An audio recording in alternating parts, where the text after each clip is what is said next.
So for me, in this case, you're stupid in the name of blind loyalty. Lang, sir. Kamay lang. Unsa man imong sudan? Wala ko'y gana mo kaon. Wala. Okay. Okay. Tanong ko na lang. How would you consider yourself? Smart, average, or stupid?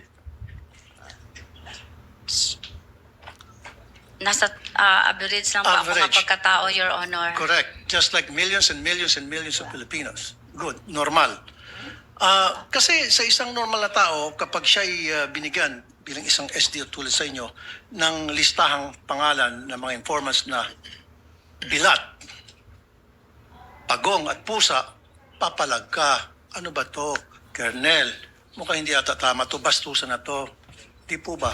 Para sa normal na tao. Am I right? Nag-rely po ako sa sinadmit po sa akin ng security officer, Your Honor. Kaya nga po, bilang isang normal na tao, ulitin ko, pag nakakita kayo ng ganong pangalan, bilat, pagong, pusa, etc. Belat. Okay, belat, same. Magugulat ka, di ba? Magugulat Sa po. Bisaya, yung pronunciation yan eh.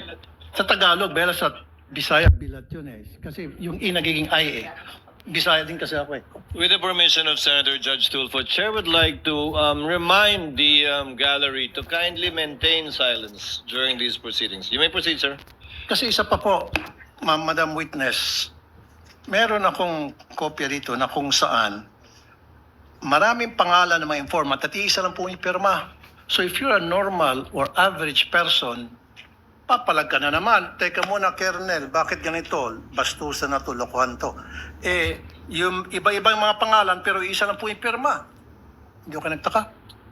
Piniripay ko po yun si Corner La Chica, Your Honor. At ang sagot naman niya sa akin, Ma'am Gina, those are sensitive information, Ma'am Gina. At saka, confidential in nature po yun. So naniwala kayo sa sinabi niya na confidential nature kahit na isa lang signature sa napakaraming pangalan. So Kasi you siya took his po, word for it.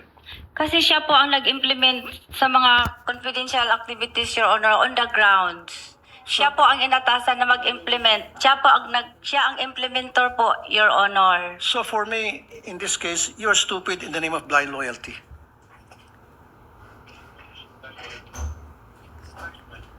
Ano po yun?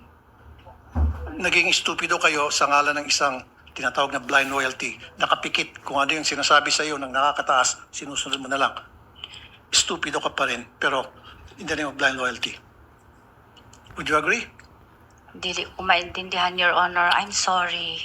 Okay, nung kayo po ay SDO sa Davao, nung mayor si BP Sara noon, hindi kayo nagkaroon ng disallowance, right? Never? Wala po, Your So Honor. ano pinagkaiba na sa Davao at ngayon sa OBP? Bakit nagkaroon kayo ng disallowance ngayon dito sa OBP and DepEd versus nung nasa Davao kayo, wala kayong disallowance? Anong pinagkaiba? Ang maalala ko lang, Your Honor, sa Davao po, doon po mag-submit po kami ng accomplishment report doon po sa DILG, hindi po sa Office of the Vice President, hindi po sa Office of the President, sa Senate at saka sa HOR, Your Honor. So nung panahon po sa Davao, meron ba mga pangalan Piatos? Meron ba mga pangalan mga Belat, Pagong, Pusa, etc.? Hindi ko ma-remember, Your Honor. Hindi All ko of a sudden, maalala. hindi mo na maalaala. And Hindi ko maalala, Your Hindi mo na Honor. maalaala. And yet, 6 years ka naging SDO doon. Hindi ko maalala, Your Honor. Matagal na po yun, Your Honor. At saka, may edad na rin po ako, Your Honor. Ayaw lagi pag tinunto, ma'am. Pati kami ba nagtitunto mo dire? Mo, magina ako tinuod, Your Honor. Okay.